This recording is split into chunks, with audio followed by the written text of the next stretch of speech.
Welcome back. We're in our 5th video of this series of how to play Legends of Eisenwald, and we're mid-battle in our first battle. In our previous video that we just had, I described a little bit what all this meant here and some of the attributes of our characters in terms of just trying to have an idea what's going on.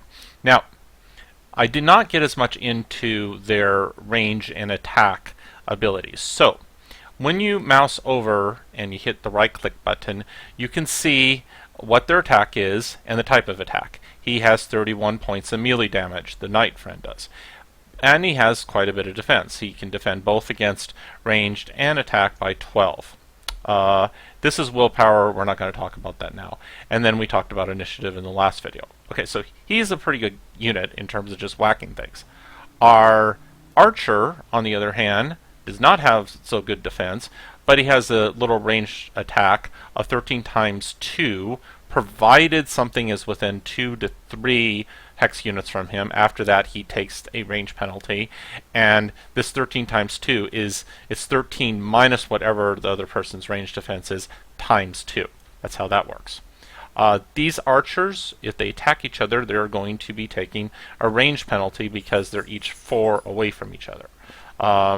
Now, one thing we need to keep in mind in terms of our overall goal here is with our mystic, we would like to have him do something other than just his main spell of transmutable or transmutio ferrum, which raises the defense temporarily for a few turns of a unit. So it does different things depending on what defense they already have. So this guy doesn't have much defense, so it adds 13, so it takes him up to 14 melee and ranged.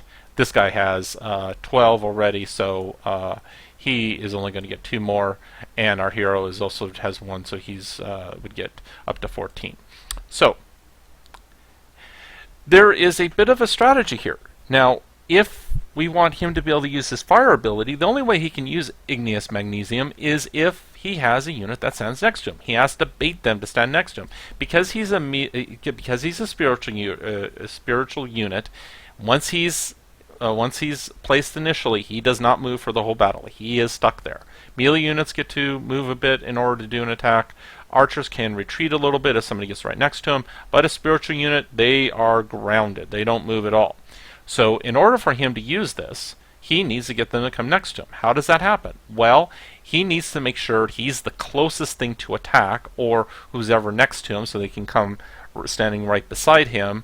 And if you have a unit, like a melee unit, just go charging off doing an attack, that may not happen. For instance, if this little fugitive was over here, and you had these 3 fugitives in a row, and our knight friend decided to be ambitious and go and attack one of them, he would step here, and then he would be the closest for all 3, and these 3 would only attack him, and there's no chance that anybody would stand next to our little fire wanting to cast hero.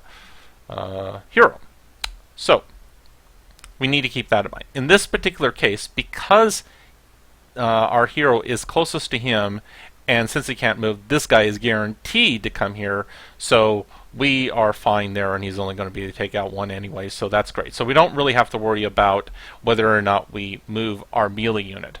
Normally we have to kind of consider that if we are going to hold off his attack. The second thing we need to determine is he could hold off, our hero could postpone his attack so this guy is closer to him, so he could then do his igneous magnesium this turn. However, if he does, he has to consider how much damage he's going to take. Now, who's going to be hurt most? Well, our archer friend has 1 point of defense, but he can only be hit by the other archer, and he's taken a range penalty, so he's not going to suffer that much. However, our hero will suffer more. He's within 3 of the archer.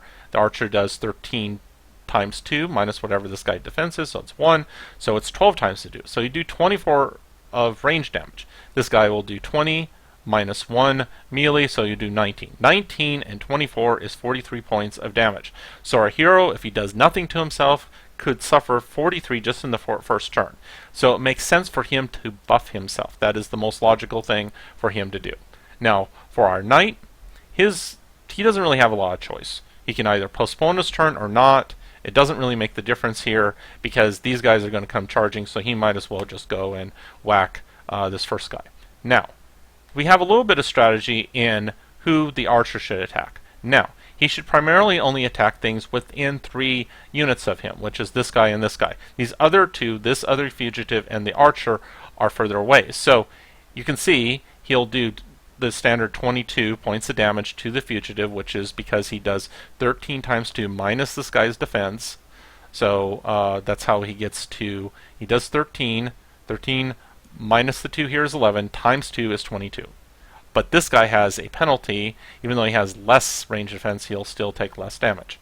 So it makes sense for our archer, for that reason, to attack either him or him. Now, of those two, which makes the most sense to attack? Okay, let's think about this.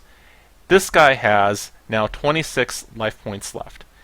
This guy can finish off him in the next turn, and that's really all he's going to be able to do in terms of finishing something off. Now he does 31. This guy only has 2 points, so he'll definitely do 29. 29 is more than 26, so this guy will definitely finish him off the next turn, so there's no reason for the archer to shoot him, and so the archer should shoot this guy instead for that reason.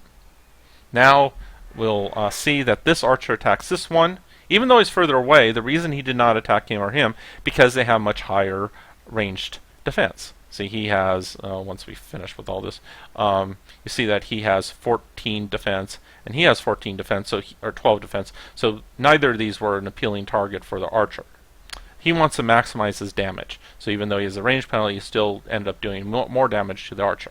Now, finally, after all this work and effort, our little mystic hero can finally has his igneous magnesium. It's no longer red. He can do it, so he's all gung-ho, and he's going to fire him away. Now our knight can just finish this guy off, as I said from before, and then we have a little bit of strategy. Should he attack him or should he attack him? Well, obviously it makes sense to attack him, because our hero will be able to eliminate him next time, and with the archer's help, our knight will be able to kill him.